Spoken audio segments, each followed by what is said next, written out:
그러니까 교수님은 이제 2018년에 임종학 강의를 출간하시면서 서문에 최근 5년 사이에 이제 교수님 부모님하고 또 사모님 부모님까지 이제 처가 부모님까지 네 분을 모두 여의면서 임종과 장례를 치렀다고 하셨는데 가장 힘들었던 것은 장례 절차가 아니라 임종 직전 그분들이 언제 돌아가실지 몰라서 항상 노심초사하며 전전긍긍하던 때라고 하셨는데요. 그러면 언젠가 이제 임종하실 이제 부모님들을 둔 사람들은 어떻게 부모의 죽음을 준비해야 덜 힘들까요? 네, 첫 번째는 그 부모님들의 마음을 편하게 해드리는 거죠. 네. 우리가 그 임종 직전에 두 가지 고통이 있다고 그러거든요. 육체적인 고통과 네. 그 정신적인 고독. 예. 육체적인 고통은 의사들이 이제 몰수이나 이런 거로 이제 그 고쳐줄 거고, 그 다음에 정신적인 고독. 이게 무서운 게 나 혼자 가는 길을 간다고 생각하라고 말이죠. 네. 임종길이. 그 다음에 내가 사랑하는 내 자식과 뭐 배우자를 두고 간다는 그런 고독감, 어떻게 될지 모른다는 고독감. 그거 있기 때문에 계속 옆에서, 계속 우리는 아버지, 어머니하고 계속 같이 있고, 그리고 로스도 말했습니다만 계속 쓰다듬으면서 사랑한다고 그러고, 미안한다고 그러고, 또 돌아가신 다음에도 저희 아버님이나 어머니를 추모하고 계속 기억하고 좋은 기억을 갖고 있을 거라고 계속 얘기해 주라고. 이런 게 가장 필요하다고 생각합니다. 외로운 길을 가는 게 아니고 죽음은 끝이 아니고 죽고 나서 당신이 그렇게 그리워하고 보고 싶어 했던 이제 부모님이나 남편도 만날 수가 있고 그게 이제 끝이 아니다. 또 우리는 좋은 인연을 맺었으니까 또 좋은 인연으로 또 오게 될 것이다. 이런 식으로 하면 훨씬 더 정말 이것이 모든 것이 끝이고 다 허물어지고 완전 절망의 세계로 가는 것처럼 그런 식으로 고독하고. 그래가지고요, 그 호스피스 하는 분들 얘기 들어보면 그 이제 호스피스는 완전 이제 죽기 몇 달 전에 가는 데 아니에요. 근데 거기서 편안하게 가는 분들은 다 공통점이 사후세계를 믿는 사람들이라는 거죠. 뭐 기독교를 믿든 뭐 상관없는데 그런 면에서 사후세계의 존재가 굉장히 중요한 겁니다. 편안하게 갈 수 있죠. 그렇죠. 얼마나. 그러니까 많은 사람들이 이제 아쉬워서 생이 아쉬워서 이제 임종하시는 분 부모님이 빨리 돌아가시는 게 아쉬워서 혹은 산소호흡기를 만약에 빼면 불효대가 될까봐 이제 두려워서 억지로 이제 연명 치료를 이어가는 경우가 많은데요. 이제 교수님은 당하는 죽음이 아닌 맞이하는 죽음이 돼야 된다는 것을 강조를 하셨는데 말기 환자들이 무의미한 연명 치료를 연장하는 것을 굉장히 우려를 표명하셨어요. 그건 그게 제일 문제가요. 어떤 치료를 하든지 고칠 수가 없잖아요. 말기 환자들 비가역적이라고 그러는데 그럴 때 제일 문제는 그 당하는 분이 제일 고통스럽단 말이에요.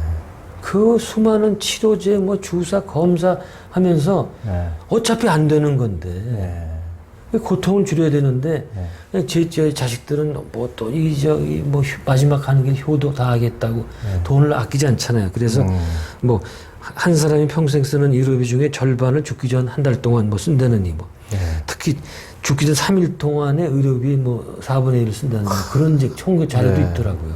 이게 전부 무의미한 돈이라는 거죠. 그러니까요. 돈도 돈이지만 본인이 당사자가 너무 괴롭기 때문에 이거는 절대적으로 끊는 게 제일 좋습니다. 그리고 본인도 나는 싫다 이렇게 표명해야 되고.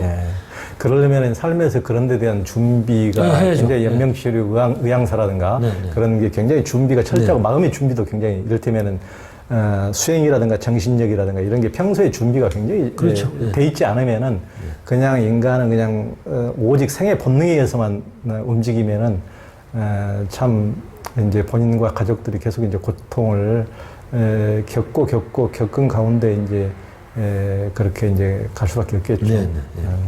안타까운 일입니다. 그런 이제 그 시한부 선고를 받았다는 사실을 만약에 가족이 먼저 알았을 때 이제 그런 그 환자 당신에게 본인에게 어떻게 해야 이거는 이거 의사가 알려야 되죠. 가족이 알리면 절대로 안 됩니다. 그건 이 알려주는 그 스킬, 그 기술이 있기 때문에 그 국립암병원에서 그 조사를 해봤더니 내가 이제 그 말기 질환, 암이든지 뭐든지 걸렸을 때 어떻게 했으면 좋겠냐 했더니 거의 96%, 7% 환자들이 즉시 알려달라. 이렇게 하더라고요. 근데 그건 좋은데 이 문제는 뭔가 하니 어떻게 알릴 것인가. 이때 의사들이 굉장히 잘해야 돼요. 어떻게 하는가 하니 요새는 그런 거 없지만은 이전에는 그랬대요. 뭐 저기 퇴진 돌다가 예. 이 레지던트가 뭐 3개월밖에 안 남은 거 아시죠? 뭐 이랬대요. 진짜 그런 일이 있었대요. 예. 요새는 전혀 그런 의사 없습니다.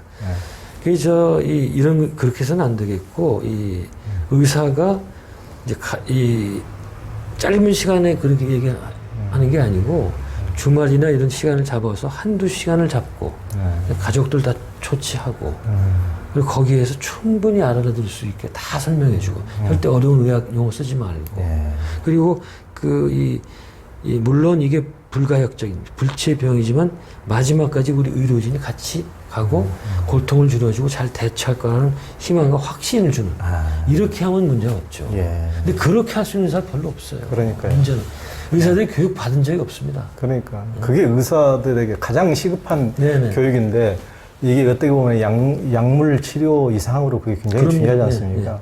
그러니까 마지막에 가는 사람들이 좀 편하게 가야 되는데 생애 마지막에 대한 케어가 너무 부족한 것 같아서 그걸 좀 국가적으로도 참 좀 많이 챙겨야 될 부분인 것 같아요. 사회적으로도 보건 뭐가 진정한 복지인지 이게 마지막에 우리가 끝이 좋아야 다 좋다고 하지 않습니까? 그렇죠. 그러니까 무슨 끝발이 무슨 끝발이라고. 그러니까 마지막을 잘 정리할 수 있도록 그렇게 평하게 케어할 수 있도록 이렇게 좀 돼줬으면 좋겠네요, 참. 그런 이제 또 말기 질환 상태에 들어가면 반드시 해야 할 일이 두 가지가 있다고 했는데 무엇을 먼저 해야 됩니까? 그 유언장하고는 사전 의료 의향서라고 했는데요. 사전 연명 의료 의향서. 그냥 뭐 자꾸 제가 이전에는 사전 의료 의향서 그랬거든요. 뭐 연명 요새는 연명 집어넣었지만은 그 유언장은 꼭 미리 써놓는 게 좋겠고 유언장은 이런 얘기 하거든요.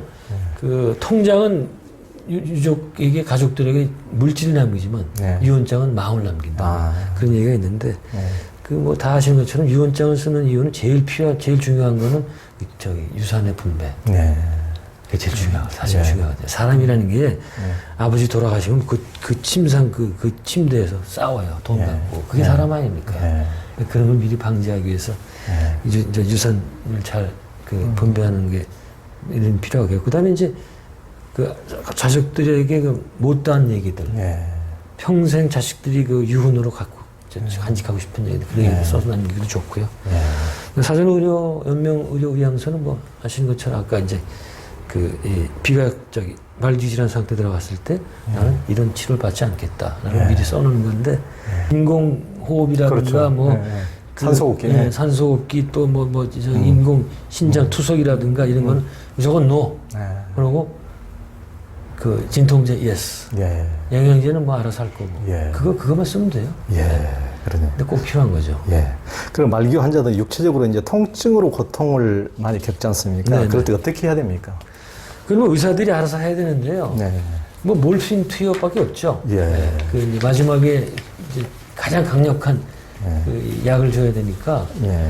근데 이제 문제는 한국에서는 아직도 몰핀을 주는데 좀 주저하는 경향이 있다고. 뭐 마약 관리 대장 이렇게 꼼꼼히 써야 되니까 그게 귀찮아서 잘 처방 안 해주는 경향이 있다면서요. 뭐 열기도 하고 뭐 힘들기도 하고. 참. 의사들도 어떤 경우에는 1000mg을 써야 되는 환자인데 40mg을 쓰는 경우도 있고 그러면 본인은 죽어서 미치려고 그래요. 참. 근데 거기다 또 가족들이 몰핀을 쓴다니까 이제 마약 중독된다고 또 그래서 또 거부하는 데도 있고 그래서 죽인 지 몇 달 남았다고 마약 중독 이런 걸 그러니까요. 마지막을 편하게 가시도록 해줘야지 무슨. 이게 절대적인 이게 분명히 써야 돼요. 이건 방법이 없어요. 그래야 자기의 그 마지막을 잘 정리하고. 그러니까요.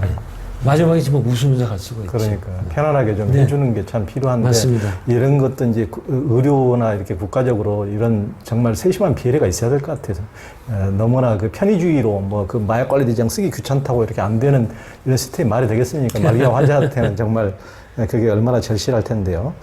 이제 우리나라는 이제 호스피스 병동도 이제 많이 부족해가지고 실제 이전에 그 교수님 책에는 수요는 한 2,500병 이상 정도 필요한데 지금 실제는 900병상밖에 안 된다고 할 정도니까 너무 부족하고 그래서 생을 마무리할 수 있는 생을 마지막 케어할 수 있는 여건이 잘 갖춰져 있지 못한데 말기 환자가 최대한 편하게 삶을 마무리할 수 있도록 하기 위해서 주의해야 될 게 어떤 게 있습니까? 그 제가 공부해 봤더니 그 제일 좋은 데는 호스피스 병동이 그렇죠. 네, 좋더라고요. 근데 이게 이 병동은 적고 갈 환자들이 많으니까 이제 거기서 떠나려고 갔다가 육신 못 벗으면 또 3개월밖에 못 있는다고 그러더라고요. 그러니까. 다시 또 나와야 되고 이런 게 있는데 그래서 보다 좀 더 좀 이전에는요 이런 것들이 호스피스 병동이 저 보험 수가 처리가 안 돼가지고 잘못했는데 지금은 이제 처리가 되니까 그 문제는 이제 하나 덜었습니다. 네.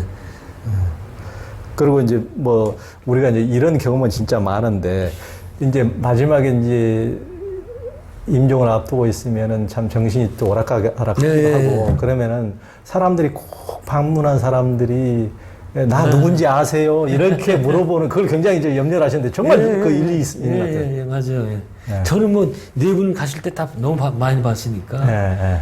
그 저기 한 번 그래서 이제 딸이 가가지고 또 저 할아버지 아버지한테 할아버지 저 누군지 아세요? 그랬더니 양반 귀찮으니까 누구야 네 애미 딸이지 뭐 그러고 말아버리더라고요. 오는 사람들마다 물어보니까 그걸 모르더라고요.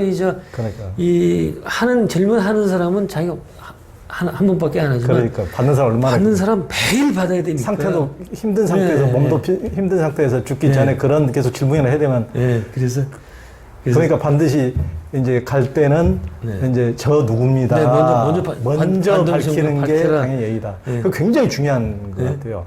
뭐 실험하는 것도 아니고 지금 죽기 직전에 정신이 오락가락하신 분한테 나 누군지 아세요? 참 이런 못된 짓 아주 가장 악의는 없는데 아니 그러니까 그 에티켓 문제고 그걸 모르면서 이렇게 이제 모르니까 잘못된 줄 모르고 상대방한테 굉장히 힘들게 하는 거죠 상대방. 제가 옆에서 보니까 이런 가벼운 저 지식이 없어가지고 저기 임종 환자들을 좀 불편하게 하는 게 많더라고요. 그러니까. 예를 들어서 뭐 헛걸을 많이 보는 경우가 있거든요. 그렇죠. 마지막엔 그렇죠. 저도 보니까 뭐 아버지가 뭐 여기 뭐 집이야 뭐 병원인데 뭐. 그렇죠. 그럼 옆에서 이제 아니 아버지가 이상한 소리 마세요. 무슨 집이야 뭐 이렇게 힐난하고 또 뭐 그러니까. 돌아가신 뭐 혼자 이제 대화를 하시는데 왜 이러세요? 그랬더니 우리 내 아버지가 왔어 이러면서 이제 그 데스베드 비전 그러니까 하잖아요. 그러면 또 아이 아버지 무슨 또 왜 이러세요? 또 헛소리 오긴 누가 와요? 뭐 이제 또 이런다.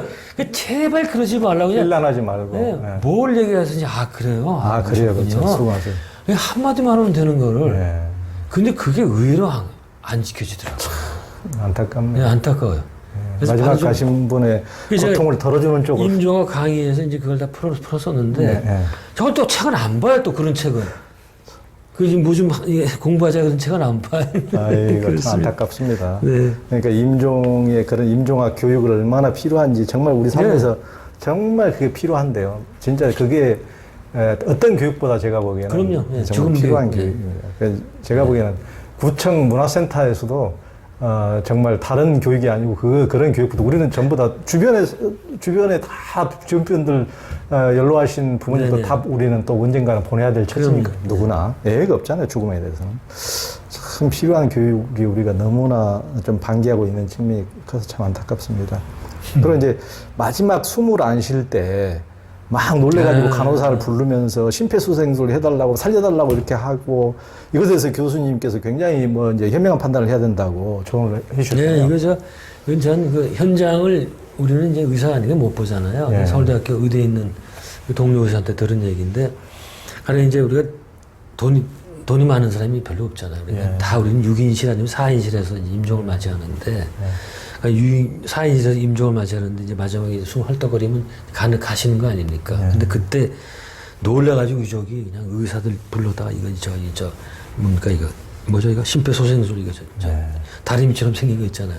전기 충격기 그걸 해달라고 그러는데 그럴 경우에 그 주변에 있는 다른 가족들 또 환자가 엄청난 충격을 받는다고 그러더라고요. 그렇지 않겠어요? 그러니까요. 막 소리 지르고 막 이러고 이러니까. 그렇게 해서 이제 임종을 맞더라도 시신을 또 거기 금방 두잖아요. 이제 밑에서 이제 장례사에서 오기 전까지는 옆에 있는 사람이 꺼림칙하죠. 시신이 있다는 게. 그러니까 6인실 막 이렇게 있을 때는 굉장히 그런 광경을 다 봐야 되니까 얼마나 큰 쇼크를 받았죠. 그래서 그 의사 제 동료는 그래서 임종실을 마련해야 된다. 영면실. 그러니까요.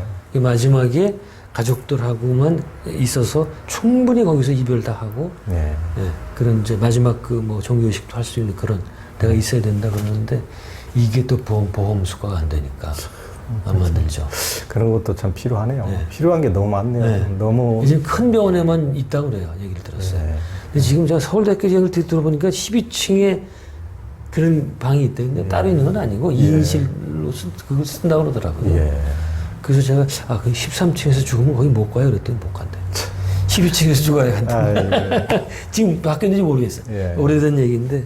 그러니까 또 심폐소생술 같은 경우도 대부분의 경우가 그렇게 막 살려놔봐야 거의 20-30분 더 예, 예, 사는 경우가 맞습니다. 대부분이라면서요. 그렇다고 그러니까 그 괜히 그 심폐소생술은 거의 갈비뼈가 부러진다 그러거든요. 다 부러지죠. 그러니까 그렇게 해서 억지로 막 간호사 불러서 의사 네, 불러서 빨리 하라고 이럴 일이 아니고 대부분의 경우는 말기 환자라면은 그래서 어떤 것이 현명한 것인지 잘 그것도 네, 네, 예. 임종과 강의에 정말 필요할 것 같아요. 그 준비 없이 막 놀래가지고 그냥 그렇죠. 그렇게 하면은 본인을 얼마나 고통스럽게 하면 마지막까지 아유, 말도 못하죠. 말도 못하게 고통스럽게 하고 주변 사람도 그냥 마지막을 조금 이렇게 평화롭게 손 잡고 잘 이별을 해야 되는데 그러지도 않고 너무 경황 없이 막 그런 식으로 난리 굿을 네, 피우면은 네, 네.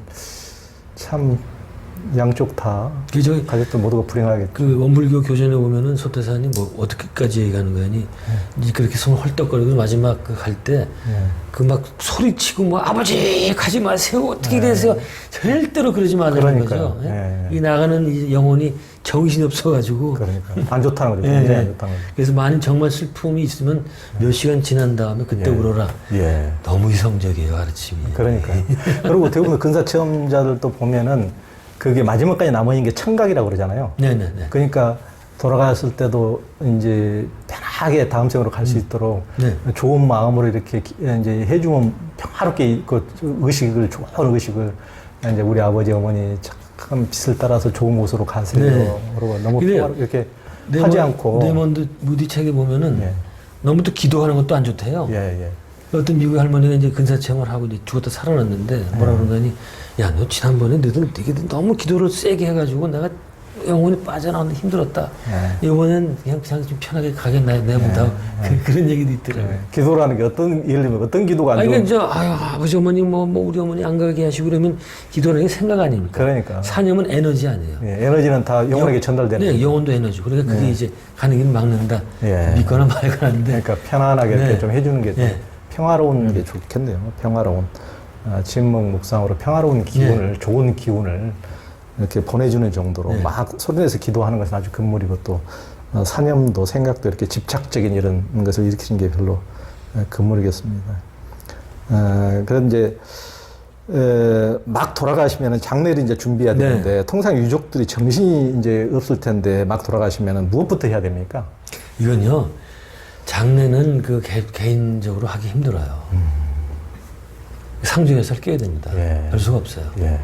그래서 제가 이제 결혼하는 친구들도 거기 이벤트에서 하고 이제 하자. 이제 예. 결혼 하잖아요. 예. 이 어떤 친구가 난 혼자 해보겠어. 그랬다가 나중에 이게 그냥 회사인데 몇 개를 괜히 혼자 했다고 너무 힘드니까. 예. 근데 장례 이거는 더 훨씬 더 힘들거든요. 그렇죠. 뭐 예를 들어서 뭐 화장장 예약 같은 거 해야 되고 사망 진단서 띄고 뭐 복잡해요. 예. 근데 이런 거를 상조회사에서 다 알아서 해주거든요. 예. 묻지도 않고 따지지도 않고 해주는데 예. 문제는 상조회사가 문제가 있는 데가 많아요. 예. 그래서 미리 예. 가장 믿을 수 있는 곳을 이제 선정해 놓고 예. 그래서 그 딱 돌아가시면 거기 회사 연락하면 그다음부터 그냥 다 알아서 해주니까 예. 그게 제일 실질적이에요 사실은. 아, 그러네. 네. 예.